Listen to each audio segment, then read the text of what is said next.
All right, so a lot of you have still not gotten the picture, but let me show you something, right? Arewa people are backwards. Arewa people are illiterates.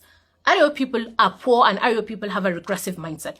Now, if this statement upsets you because you feel like we're roping the 10% into this generalization, rather than the fact that this is actually true for 90% of the Arewa population, then you're also part of the problem. The educated illiterates, like I like to call them, these are people that feel like we must protect or defend Arewa's reputation or image at any cost, whatever that means. Because, the world sees us exactly for who we are. We have the highest number of out-of-school children in the world. In the world, like the entire globe, the entire earth, we have the highest number of out-of-school children in the world. And Nigeria is on that list because of Arewa. Do not play that mental gymnastics with me. We all know that Nigeria is on that list because of Arewa. India has a population of 1.5 billion people. Nigeria has a population of less than 300 million people. But somehow, Arewa region has more out-of-school children than in India. Do you realize how crazy with this? Nigeria, with just less than 20% of India's population, we have managed to take that trophy home, that we have the highest number of out-of-school children in the world. Higher than India. India would, I don't know if, when I learned it wrecked me, to be honest. Because what do you mean they have a 1.5 billion population, we have a 300 million population, and we have more out-of-school children than them? They're like times 5 plus number of us, but somehow we have taken that trophy home. And we all know that we're there because of Arewa. So the educated illiterates, that are this Arewa pride, come on. It is true. Honestly, it is true. Now is not the time to defend Arewa. Now is the time to realize that something is actually wrong. Something has been wrong for a very long while. And the only way to fix or correct it is by acknowledging that something is clearly wrong. No matter whatever the intentions of people that point this out is, we cannot ignore the fact that it's the truth. I remembered someone that we were casually having a conversation, and he said something along the lines of, the North remembers. And I was like, what do you mean by the North remembers? She's like, oh, we're powerful, we're united. I was like, we're not. We're hungry and we're vulnerable.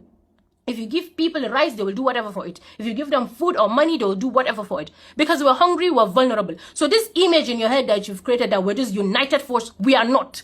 We're plagued by insecurity, plagued by hunger, plagued by, by poverty and illiteracy. Okay, let me calm down. Another thing is we have a morality problem, like, right? If you want to outrage Arewa people, and this is a proof of our illiteracy, right? If you want to outrage Arewa people, let a woman show skin or hair.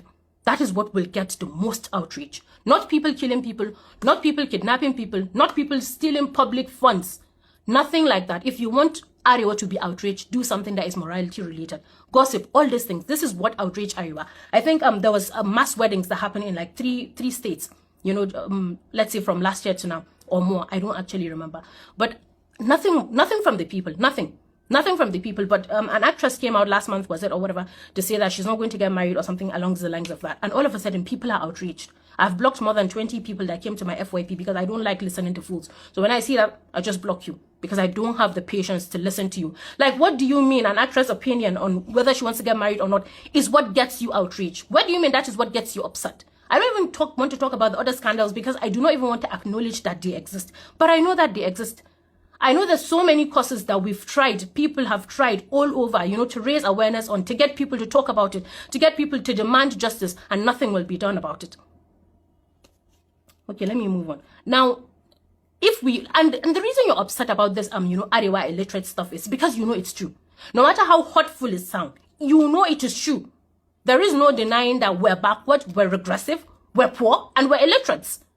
And just because you feel like, you and your family, because I used to do this thing, when I was young, and I used to defend Arewa because I feel like all my family members are educated. When I say all, I mean all my family members are educated. All my family members are privileged to, like, you can understand English. You're part of the privileged population. You went to school. You're part of the privileged, population. So I used to think that, like, my family are Arewa. So when you say statements like that, I used to feel like, oh, that is so wrong because we're not like that. But then I realized we're just like, 10% of the population? We're the minority. The vast majority of the Arewa people are on the streets begging or doing stuff like that.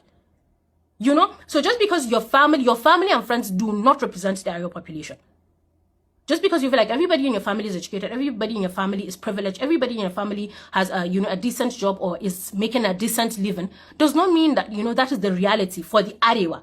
If 9 out of 10 people, in your house are doctors and you say that, my family are doctors, would that be a wrong statement? Of course, the most correct statement is going to be most of my family members. But if 9 out of 10, if you use the 9 to represent the 10 people, Would that be wrong? It would not. And that is the exact situation we're here in Arewa.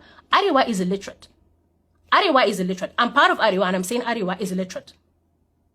Because 1% or 10% of the population does not mean, that Arewa is not going through whatever it is that it's going through. And again, why don't you try these generalizations with other people, other countries, other regions, and you would see if they would react the same way. Because it's not true, honestly. Why don't you say the Chinese are underdeveloped or whatever? Nobody's going to get upset because it's just not true. So you're upset, you're angry because it is true. All right. And another thing is, not everything is an attack. Honestly, not everything that comes from someone has to be an attack. It hurts you because it is the truth.